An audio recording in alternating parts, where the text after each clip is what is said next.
The first women समीक्षा 70 के दशक पर आधारित अर्काशा स्टीवेंसन द्वारा निर्देशित द फर्स्ट ओमेन दर्शकों को रोम ले जाती है, जहां राजनीतिक अशांति के साथ साथ भयावह गतिविधियां भी सामने आती हैं।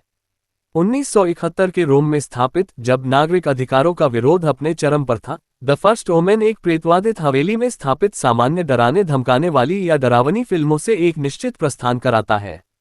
Classic horror film the Omen 1976 के प्रीक्वल के रूप में लिखी गई, द फर्स्ट ओमेन के कुछ पात्र द ओमेन के लेखक डेविड सेल्ज़र द्वारा बनाए गए पात्रों पर आधारित हैं। फिर भी प्रीक्वल, जो एक मजबूत राजनीतिक और धार्मिक रुख अपनाता है, एक ताज़ा कथा पेश करता है जो रोम के आश्चर्यजनक दृश्यों, 70 के दशक के माहौल और कैथोलिक प्रतीकवाद से पूरित है। ये फिल्म एक अमेरिकन नौसिखिया मार्गरेट डेनो नेल टाइगर फ्रीक पर आधारित है, जो अपनी प्रतिज्ञा लेने के लिए रोम के एक अनाथालय में पहुंचती है। वहां उसकी मुलाकात एक परेशान युवा अनाथ कार्लेटा, कार्डिनल लॉरेंस और सिस्टर सिल्विया एब से होती है।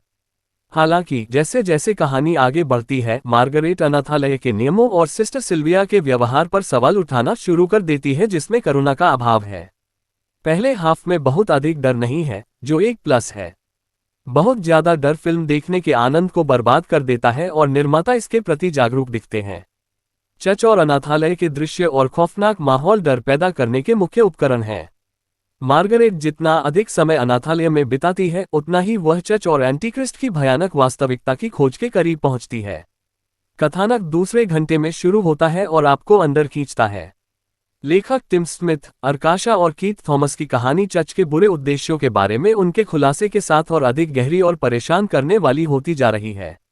इसमें एक दृश्य है जिसमें चर्चा की गई है कि कैसे लोगों को नियंत्रित करने और उन पर अधिकार जमाने के लिए डर को एक हथियार के रूप में इस्तेमाल किया जाता है, जो मेरा व्यक्तिगत पसंदीदा है।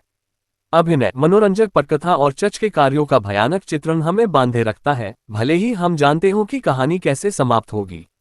सेकेंड हाफ इतनी अच्छी गति से आगे बढ़ता है कि एक भी क्षण ऐसा नहीं आता जब आप स्क्रीन से नजरें हटाते हो। आप अंततः लंबे समय के बाद एक अच्छी डरावनी फिल्म देखकर प्रसन्न हैं। निर्देशक चर्चों की दुनिया और अनैतिक प्रथाओं का पालन करने वाले लोगों से पूरी तरह परिचित है, इसलिए वह भयावह सेटिंग को पूरी तरह से समझती है।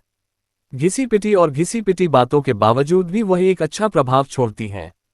अर्काशा ने कई विचित्र दृश्य जोड़कर एक साहसिक कदम उठाया, जिससे कुछ लोगों को अपनी आंखें बंद करनी पड़ सकती हैं। निर्देशक दिखाते हैं कि डरावनी आवाज सिर्फ चीख पुकार और डराने धमकाने तक ही सीमित नहीं है, बल्कि दृश्य भी इसमें शामिल हैं।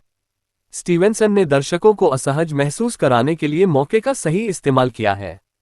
एक डरावनी फिल्म को प्रभावशाली बनाने वाली चीज केवल उसका शानदार कथानक और अभिनय नहीं है, ये स्कोप भी है।